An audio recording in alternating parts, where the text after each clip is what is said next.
Halo, jumpa lagi bersama Kunge di tim Urip Bonus Channel.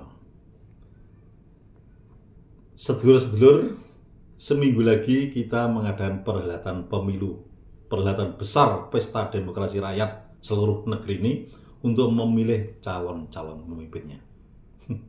Yaitu memilih calon pemimpin presiden dan wakil presiden.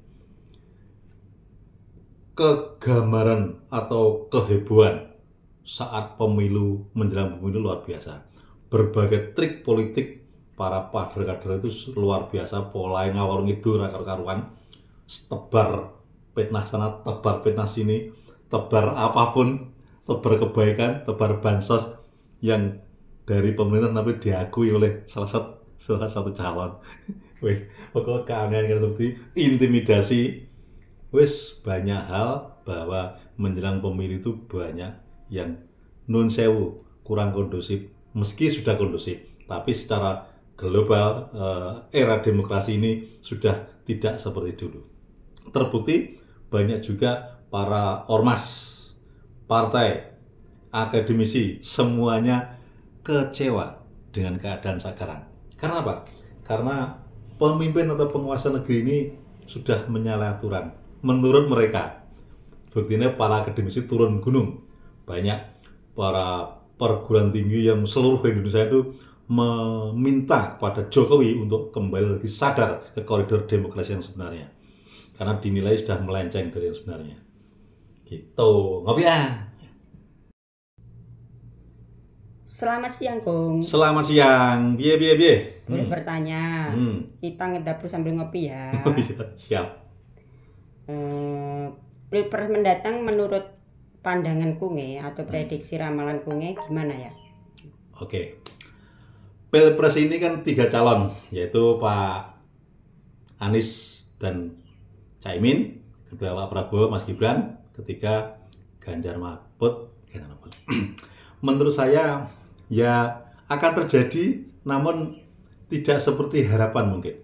Karena begini, banyak indikasi yang menyampaikan ini akan terjadi chaos. Indikasi itu terdiri dari beberapa perguruan tinggi yang tidak kecewa hatinya.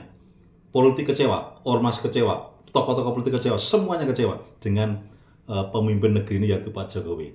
Karena gara-garanya dia satu sudah menabrak konstitusi yang ada, yaitu mengatur keputusan MK 90 itu seakan-akan menjadi jalan untuk melapangkan anaknya menjadi cawapres. Satu itu. Sejak saat itulah itu jadi heboh semuanya. Semuanya direkayasa supaya bisa masuk dinastinya ini, masuk ke dalam lingkaran pencapresan ini. Dan inilah politik dinasti. Itu masalah pemilu tadi. Dan kemudian lagi dari situlah bibit kawitnya semuanya jadi rusak. Itu menurut prediksinya Kunge, pengamat warung kopi. Tadi ojo digawe koyo pengamat besar biasa. Ngono, pernah ya. Oh, begitu ya. Terus dari ketiga paslon itu siapa ya survei tertinggi dan apakah survei itu merupakan jaminan suara real? Dan gimana prospeknya? Pertanyaan yang bagus sekali. Jadi ketiga bakal calon presiden, ketiga capres itu tadi masing-masing menunjukkan setiap minggu, setiap bulan surveinya itu naik turun menunjukkan kehebatannya masing-masing. Ketiganya ini surveinya luar biasa. A surveinya ini, B surveinya C ini. Nah, yang menarik selalu yang menjadi survei tertinggi adalah Prabowo Gibran. Tapi harapinya Prabowo Gibran ini surveinya tertinggi terus. Di Jawa Timur aja surveinya 60%. Luar biasa. Kemenangannya Prabowo Gibran tuh 60% di Jawa Timur. Selebihnya Ganjar karo siapa? Anies ya. Karena sih cuma di bawah 20. Lihatnya gak ngerti. Itu survei yang ada di Jawa Timur. Secara nasional tetap menurut LSI, lembaga survei nasional Indonesia itu, Prabowo Gibran tetap naik di atas 50, kemudian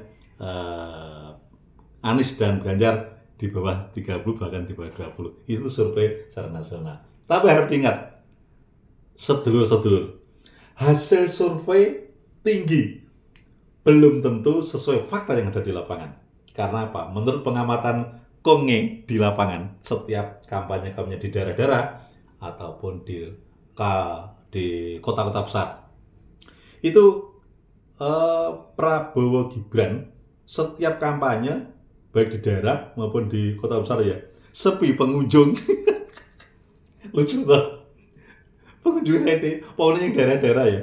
Misalnya yang datang Prabowo Gibran teko daerah, sing teko saiki tidak seperti, ya banyak sih, tapi tidak seperti yang dijadwalkan para panitia. Misalnya kedatangan Prabowo diharapkan datang hadir 40.000 orang, ternyata Belgedes paling banter 10.000 5.000. Real ini di lapangan-lapangan.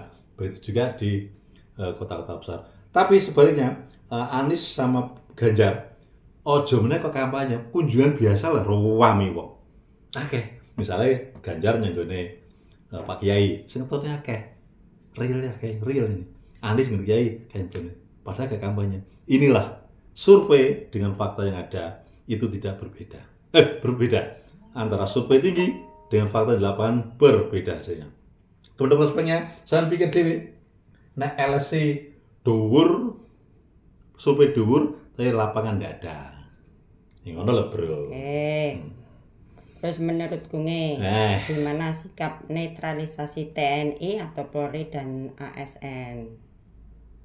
Padahal ya, sesuai aturan dalam Undang-Undang Pemilu dan Undang-Undang Dasar 1945 dinyatakan bahwa untuk menghadapi pemilu ASN, TNI, Polri, ASN dan itu harus netral. Itu sesuai undang-undang atau aturan. Tapi kenyataannya sekarang ojo meneh kok ASN, TNI, Polri, Jokowi presidennya gak netral. Mau tahu buktinya gak netral? Bansos kudune bansos sing ngewehne Mensos atau kementerian apa atau paling dasar lurah atau camat atau apa lagi gak sing ngeterne salah satu calon sing ngeterne bapake tas namanya anake. Lah ini satu contoh jelas yang viral bansos. Kemudian cawe-cawe dananya ketidak netralnya itu banyak hal. Intimidasi di setiap daerah ada. Contohnya di Gunung Kidul. Gunung Kidul tuh Jokowi yang pasar ana nyebar spanduk, sing nyebar spanduk dihantemi. Ya, dihantemi. Hajar. Beda nun sewu ya. Bukan a priori, bukan pembelaan ya. Beda karo Ganjar. Ketika dia kampanye, dicegat spanduk Prabowo Gibran, jamangan loh. Real ini, Bro. Real. Beda. Beda karo Anies juga. Anies ketika dizolimi sama siapa saya tidak tahu. Dia merangkul semua pihak. Anies itu. Nah itulah. Jadi saya yakin dalam pemilu ini netralitas TNI, Polri, dan ASN diragukan. Terbukti banyak hal yang komplain terhadap mereka ini. Ngono. Ayo, apa nih? Entah pertanyaan tak jawab saiso mungkin kadung ngopi ya, Bro. Ayo, terus. Wes, Kong. Makasih. Ki banyak pertanyaan nomor pira terakhir? Ya. Oke, apa? Saja lanjut ngopinya. Cukup. Terima kasih. Wes, cukup. Oke, makasih ya. Sedulur Urip Bonus Channel. Ngedabruse konge jangan dibuat acuan untuk negara ya. Wawasan ge guyon-guyon. Guyon enteng berisi. Salam UB Channel. Enteng berisi. Jaga NKRI.